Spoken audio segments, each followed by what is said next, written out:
मेरा जन्म हैदराबाद दक्कन में वैष्णव परिवार में 1944 1944 में हुआ था, जो वल्लभ संप्रदाय के थे।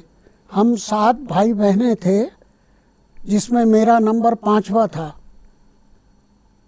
उसके बाद मेरी पढ़ाई 1966 में जब मैंने डॉक्टर की डिग्री पूरी की तब हुई, और उसके बाद 1967 में मेरा विवाह हुआ। और विवाह में मेरी पत्नी को 7 भाई थे। उसमें से सबसे बड़े भाई का देहांत 1968 में हमारी विवाह के 1.25 साल के अंदर ही हो गया, अचानक, जब वो केवल 36 साल के थे और 5 बच्चों के बाप थे। तो सारा परिवार उनका बहुत दुखी था। उस समय जो है हमारे पास ब्रह्मा कुमारी प्रीतम बहन जी, उनके पति मनिंदर सिंह भाई और उनकी दोनों कन्याएं मेरे ससुराल में आई, और वहाँ पर मेरा परिचय ब्रह्मा कुमारी प्रीतम बहन ने कराया। उन्होंने बताया कि आपका धर्म कौन सा है, तो मैंने कहा कि मेरा धर्म तो हिंदू धर्म है। उन्होंने कहा नहीं, आपका धर्म आदि सनातन देवी देवता धर्म है। मैंने कहा ठीक है, आप बोल रहे हो तो मुझे कोई ऑब्जेक्शन नहीं है, वो भी अच्छा नाम है। फिर उन्होंने कहा आप भगवान को कितना समय याद करते हो। मैंने कहा भाई मैं तो केवल जो है 8-10 मिनट बाद याद करता हूँ। उन्होंने कहा नहीं, आप 8 घंटे याद करना चाहिए। मैंने कहा भाई 8 घंटे का टाइम तो मेरे पास है नहीं भगवान को याद करने के लिए। मैं सवेरे उठता हूँ तो 1-4 मिनट याद करता हूँ, भगवान को कहता हूँ कि सारा दिन मेरा अच्छा जाए, सबका भला करने में जाए। और रात को सोता हूँ तो भगवान को कहता हूँ कि मेरा दिन बहुत अच्छा गया, मुझे कोई कष्ट नहीं हुआ, तो धन्यवाद दे करके सोता था। तो 8 मिनट तो मेरे पास हैं जो मैं देता हूँ, बाकी मेरे पास 8 घंटे तो नहीं है। तो मेरी मान्यता में ऐसा था कि हम लोगों का वल्लभ संप्रदाय होने के कारण हम लोग जो है कृष्ण की भक्ति करते थे।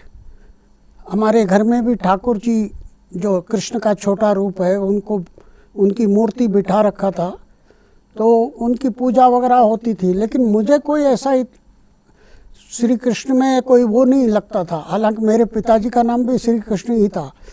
मुझे सिर्फ एक भगवान में ही वो था, लेकिन वो भगवान कौन है, कहाँ रहता है, क्या है, वो पता नहीं था। सिर्फ एक भगवान की तरफ मेरी बुद्धि जाती थी।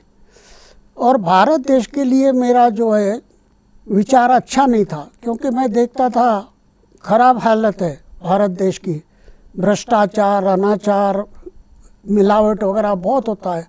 तो मैं भगवान से प्रार्थना करता था, भगवान मेरे को ये भारत देश में क्यों जन्म दिए, वो भी ऐसे समय पे।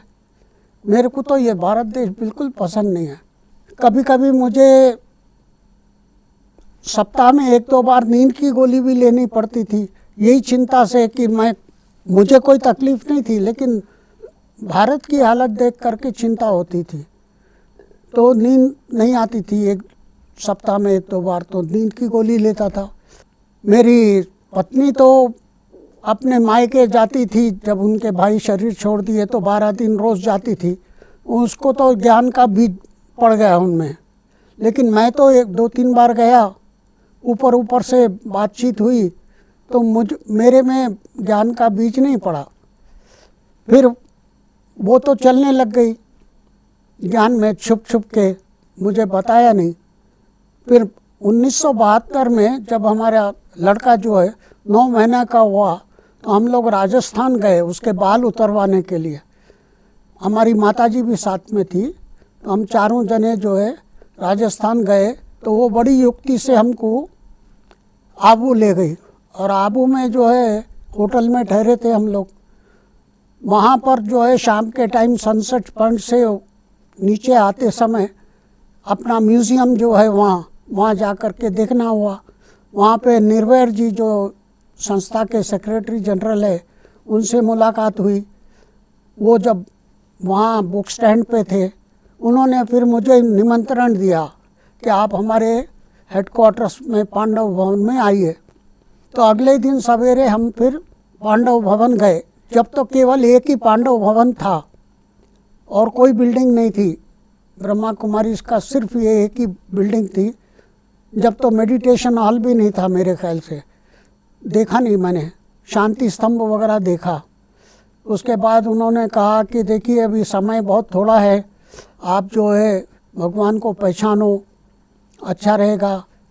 क्योंकि वो समझते थे कि 1976 में जबकि ब्रह्मा बाबा के शारीरिक आयु 100 वर्ष की हो जाएगी तो विनाश हो जाएगा।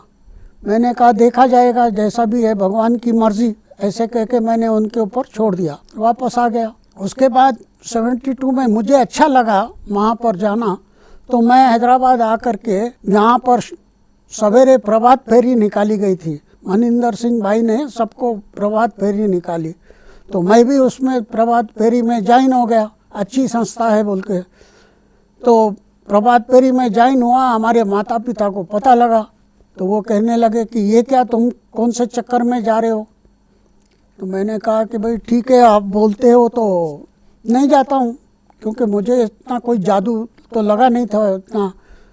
तो इस प्रकार से जो है 1972 से लेके 1980 तक मेरी धर्मपत्नी ने मुझे और 3 बार मधुबन माउंट आबू ले गई, लेकिन वहाँ कोर्स भी किया, सब कुछ किया, लेकिन फिर भी बुद्धि का ताला खुला नहीं। फिर 1980 में 1980 में हम लोग यूरोपियन टूर पे गए, और यूरोपियन टूर पे जाने के बाद में वहाँ से जाते समय और आते समय हम लंदन रुके थे, क्योंकि वहीं से ही हमारा टूर स्टार्ट था। तो वहाँ पर जानकी दादी ने हमारा रहने का प्रबंध जो है युगलों के पास, मतलब फैमिली वालों के पास कराया था। तो उनका जीवन देख करके मुझे बहुत प्रभावित हुआ मैं कि ऐसे लोग भी है। वहाँ तो वेस्टर्न कल्चर है, पीना खाना सब कुछ चलता है। एक भाई का अनुभव तो ऐसा ही था, वो बोलता था मैं इतना पीता था, सिगरेट भी पीता था, शराब भी पीता था। उन्होंने शादी भी एक इटालियन से की थी, लेकिन उसका बदलाव देख करके मुझे लगा कि भाई यहाँ तो जो है काफ़ी फ़र्क आता है जीवन में। प्रभावित हुआ मैं, तो वहाँ से फिर मैं प्रभावित होकर के भारत आया। मुझे बहुत अच्छा लगा कि भाई जीवन, अब मेरे तो जीवन में कोई ऐसी बुराई थी ही नहीं, मैं तो पान तक भी नहीं खाता था, सिगरेट शराब की तो बात दूर की बात है। मुझे लगा कि मुझे तो ये जीवन जीने में कोई तकलीफ़ नहीं है। तो मैंने फिर डिसाइड किया कि भाई ये जीवन को ट्राई करके देखें। तो इस प्रकार से मैंने फिर हमारी पत्नी के इच्छा अनुसार, उसका जन्मदिन दुर्गाष्टमी है, तो 1980 दुर्गाष्टमी से मैंने फिर नियमों पे चलना शुरू किया। और जब नियमों पे चलना शुरू किया तो उसके बाद में मैं जो है ईश्वरीय साहित्य पढ़ना शुरू किया। ईश्वरीय साहित्य पढ़ते पढ़ते फिर उन्होंने कहा कि फरवरी एंड में दिल्ली में बहुत बड़ा प्रोग्राम है, आप चलेंगे तो अच्छा रहेगा। तो मैंने कहा ठीक है चलेंगे अपन। तो हम गए वहाँ दिल्ली में। उस समय बहुत बड़ा प्रोग्राम था, जिसमें 25,000 लोग दिल्ली में जमा हुए थे, ब्रह्मा कुमार कुमारियाँ। 3 दिन का प्रोग्राम था। लाल किला मैदान में बहुत अच्छा मेला लगा हुआ था, और अंबेडकर स्टेडियम वगैरह, बहुत से स्टेडियम वगैरह में प्रोग्राम थे। पद यात्राएँ भी की हमने दिल्ली में। तो 3 दिन साथ में रहे। हालांकि वहाँ रहने करने का प्रबंध इतना अच्छा नहीं था, तो थोड़ा डिस्टर्ब भी हुआ मैं। फिर वहाँ से ये युक्ति करके दादी प्रकाशमणि जी की परमिशन लेकर के मुझे मधुबन ले गई पांडव। वहाँ पर मधुबन में बाप दादा, जो ईश्वर पिता परमात्मा, जो उस समय ब्रह्मा के साथ में गुलजार दादी जी के तन में आते थे, जिनको अव्यक्त बाप दादा कहते हैं, उनका तन में आने वाले थे 7 मार्च को 1981 में। तो उस दिन हम 5 को ही पहुंच गए थे। 5 को पहुंच करके फिर वहाँ रहे करे, और उसके बाद में जो है बाप दादा से मिले। शाम को 6 बजे आए थे, वो आंगन में आए थे, क्योंकि 1000-1500 भाई बहनें थे वहाँ, और ऐसा कोई हॉल नहीं था जिसमें इतने लोग आ सके। तो आंगन में ही आए थे, और वहाँ पर जो है 6 बजे जो बाप दादा आए गुलजार दादी के तन में, तो रात में 12 बजे तक ये प्रोग्राम चला। और उसमें 6 घंटे लगातार उन्होंने विस्परिंग टोन में सुनाया, मुरली चलाई। तो मुझे ताज्जुब हुआ कि ये 6 घंटे कोई विस्परिंग टोन में कैसे बोल सकता है। कोई मिमिक्री करे तो 5-10 मिनट बोलेगा, लेकिन 6 घंटे लगातार वही टोन में बोलना, ये तो हमारे साइंटिस्ट मेडिकल साइंस में तो कहीं सुना नहीं। तो मुझे थोड़ा लगा कि ये कुछ है ज़रूर। और साथ ही साथ जब ये उन्होंने शांति की शक्ति के ऊपर बहुत अच्छा प्रवचन सुनाया, बहुत अच्छा सुनाया, तो मुझे बहुत अच्छा लगा वो। उस दिन का दिन और आज का दिन 40 वर्ष हो गए। मुझे इतना अच्छा लगा कि उसी दिन मैंने निश्चय कर लिया कि मैं भगवान का हो चुका। बस जब भी जो है मुझे अंगूठी भी पहनाए वहाँ पर, और तब से बैच भी लगाया, तो 2-2 बैच लगा के मैं हैदराबाद आया। मेरी जन्म पत्री में लिखा हुआ था कि मेरी दूसरी शादी होने वाली है। अरे मैं सोचता था इतनी अच्छी पत्नी है मेरी, इतना सुख देती है, ये दूसरी शादी कैसे हो सकती है। वहाँ पर मुझे रिंग पहनाई गई तो लगा कि हाँ ये मेरी सच्ची शादी हो रही है, भगवान के साथ हो रही है, शिव जी के साथ। तो बहुत खुशी हुई कि भाई वो जन्म पत्री की बात भी सही हो गई। वहाँ से फिर हम हैदराबाद आए। हैदराबाद आने के बाद में जब माँ बाप को कहा कि भाई ऐसा ऐसा मैं आबू जाके आया हूँ, मुझे तो बहुत अच्छा लगा, ये ज्ञान है, आप भी सुनो। तो उनके बुद्धि में कोई पहले से ही हमारी मौसी जी ने उल्टा सुना रखा था, तो उनको ठीक नहीं लगा। और फिर वो भी देखे कि ये मार्ग पे जा रहे हैं, हम भी क्यों ना भक्ति करें। तो वो हिसाब से वो लोग भी फिर हमारे लड़के को लेकर के, जब तो लड़का 7-8 साल का था, उसकी पढ़ाई के लिए उसको वृंदावन ले गए।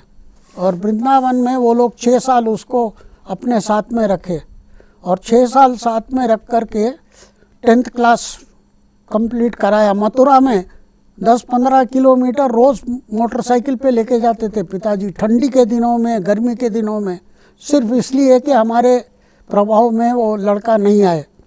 तो इस प्रकार से 6 साल वो लोग हमारे से दूर रहे।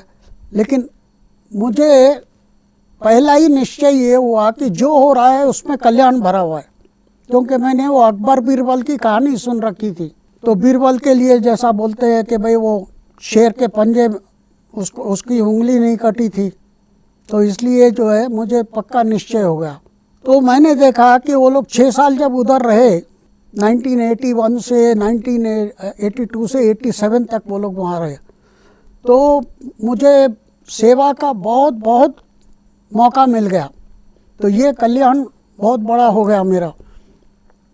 वो 82 से लेके 87 तक बहुत बड़े बड़े प्रोग्राम हुए।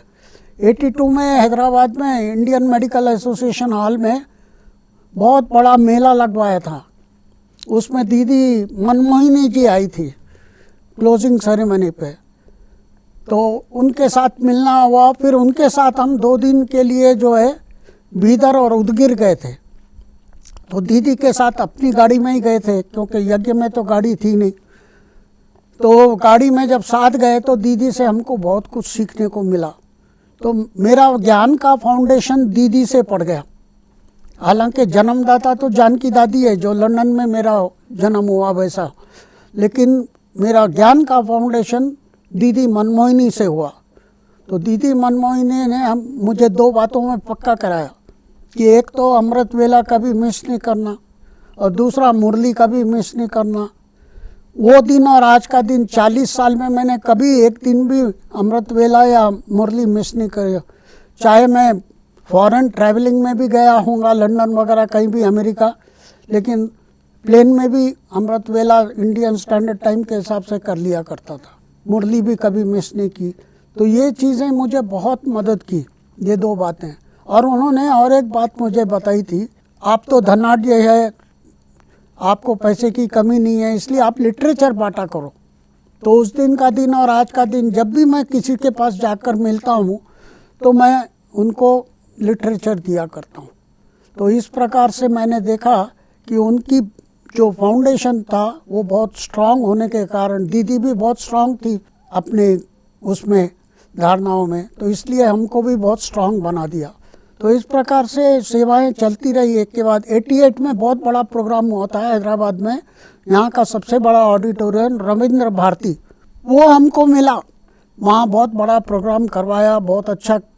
जस्टिस कृष्णा अय्यर जी आए थे उसमें, और दादी जानकी उसके लिए खास लंदन से, जयंती बहन के साथ, मीरा बहन के साथ, मलेशिया वाली, तीनों के साथ, तीनों आए थे। तो हमारा सौभाग्य ये रहा कि उस कॉन्फ्रेंस में दादी ने हमारी पत्नी को कहा था कि जब तुम छुटेली हो जाओगी तो मैं तेरे घर पे एक रात रहूँगी।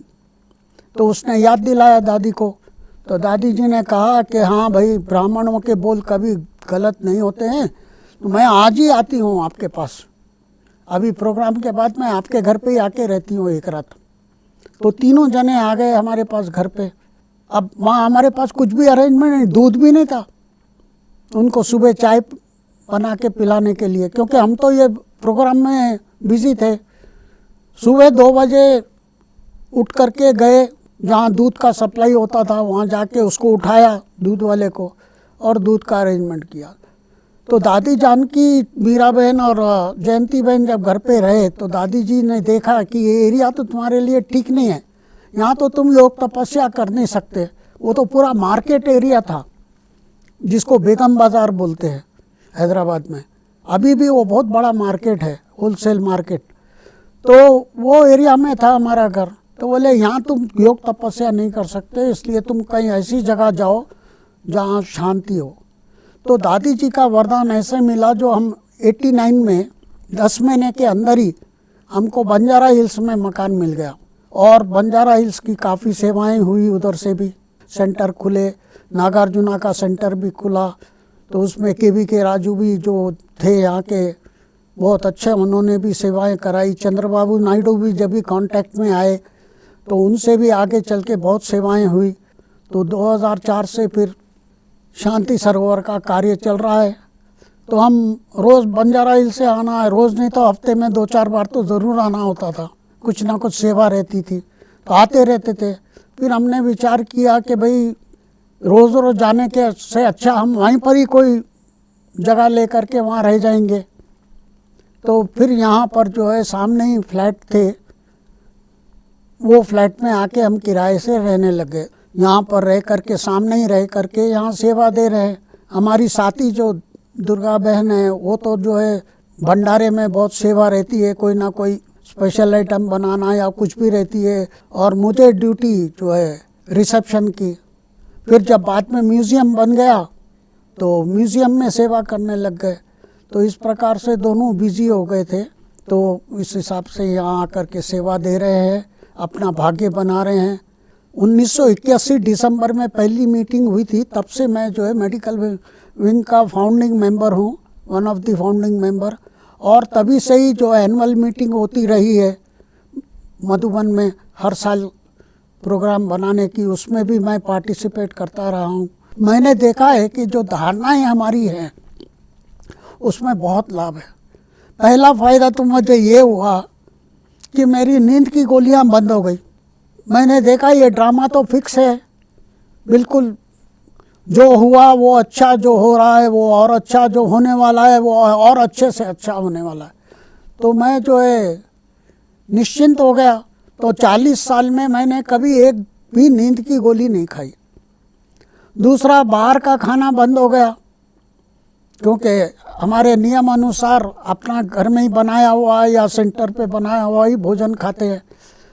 तो उससे बहुत सी बीमारियों से बच गए, बहुत सी बीमारियों से बच गए। तो मैंने देखा कि मेरे छोटे भाई, मेरे से छोटे भाई और मेरे से बड़े भाई, दोनों ने ध्यान नहीं रखा, खाते पीते मौज करे, ऐसा जीवन था। 50 साल तक भी नहीं पहुँचे, जबकि मेरी एज तो अभी 78 शुरू होने वाली है। पहले जो मेरे को ऑब्जेक्शन करते थे, तुम क्यों नहीं खाते, ऐसे मेरे चाचा वगैरह थे, बहुत गुस्से में आते थे पहले तो। लेकिन जब बाद में उन्होंने देखा, उनके बेटे की शादी बॉम्बे में हुई थी, तो उसमें जो लोग गए थे, मैं भी गया था उस शादी में, आबू से चले गया था वहाँ। तो वहाँ पर वो लोग तो खूब खाए पिए मौज करे, मैं तो अपना सयान सेंटर से जो थेपले वगैरह ले गया था वो खाया, फ्रूट्स खाया। तो उस शादी में सबको डायरिया हो गया, और जो शादी कराने वाला रहता है जिसको लेके गए थे वो तो हैदराबाद आके शरीर भी छोड़ दिया। उस दिन से हमारे चाचा जो थे मानने लग गए कि अरे तुम्हारा तो बहुत अच्छा हो गया, देखो तुम तो बच गए, ये सबको तो ये प्रॉब्लम आ गया। तो खाने पीने से भी देखो कितना फ़ायदा हो गया। पहले जो है हम धंधा करते थे तो बाज़ार से लोन लेकर के किया करते थे, कि लोन भी बंद हो गया, बाज़ार से लेना भी बंद हो गया, और इतना धन संपत्ति से संपन्न हुए कि बंजारा हिल का जो हैदराबाद का नंबर 1 एरिया है वहाँ पे मकान खरीद सके। तो ये सब बाबा की कमाल है, नियमों पे चलने की कमाल है। और जो मुझे भ्रांति थी कि भारत देश में जन्म लेने में ये तो देश में बहुत करप्शन है, लेकिन जब मैं 1980 में यूरोपियन टूर पे गया तो वहाँ पर बहुत देखा मैंने कि वहाँ तो बड़े बड़े स्केल पे करप्शन होते हैं, बड़े बड़े स्केल पे होते हैं। तो मैंने देखा कि ये तो भारत देश तो उनसे अच्छा है। और फिर भगवान भी भारत देश में आते हैं। तब से लेकर मुझे भारत देश से बहुत बहुत प्रेम हो गया। अगर मैं भारत में नहीं रहता, फॉरेन में रहता, तो मेरे चांसेस कितने थे बाबा को पाने के। भारत देश में था तो बाबा को पा लिया। तो मेरे जैसा भाग्यशाली पद्मा पदम खुशनसीब आत्मा और कौन हो सकती है। मैं भी सबको यही कहूँगा कि आप एक बार ट्रायल करके देखिए। भगवान बार बार नहीं आता है, कल्प में एक ही बार आता है, वो भी उसने जो गीता में वचन दिया है कि जब जब धर्म की ग्लानि होगी तब तब मैं भारत देश में आऊँगा। उन्होंने ये नहीं कहा कि मैं इंग्लैंड में या अमेरिका में आऊँगा। वो अपना वचन निभाने इस समय आए हैं। अभी आप देख लो, धर्म ग्लानि तो क्या है, अति धर्म ग्लानि है। धर्म ग्लानि तो पीछे रह गई, अभी तो अति है, अति की भी अति है। तो भगवान अगर अपना वायदा पूरा नहीं करेगा तो कौन पूरा करेगा। इसलिए मैं आप सबसे निवेदन करता हूँ, आप एक बार ज़रूर जो है परमात्मा को पहचाने और भविष्य 21 जन्मों की, 21 जन्म माना कोई 25-50 वर्ष का जन्म नहीं, पूरे 2500 साल तक आपको खाने की, कमाने की कोई चिंता नहीं, सुख शांति समृद्धि से संपन्न रहेंगे। ऐसे देवी देवता रूप में हमको वर्षा देने आए हैं। वैसे तो गायन है, कोटों में कोई ही पहचानते हैं, लेकिन मैं आशा करता हूँ आप भी उस कोटों में कोई इसका लाभ लेंगे। गुड विशेस है, बहुत बहुत शुभ भावना है कि आप इसको ट्राई करिए और अपने जीवन को स्वर्गिक यहाँ ही बना लीजिए। इस नरक में अगर स्वर्गिक जीवन बनाना है तो ये एक ही रास्ता है। बहुत बहुत धन्यवाद। ओम शांति।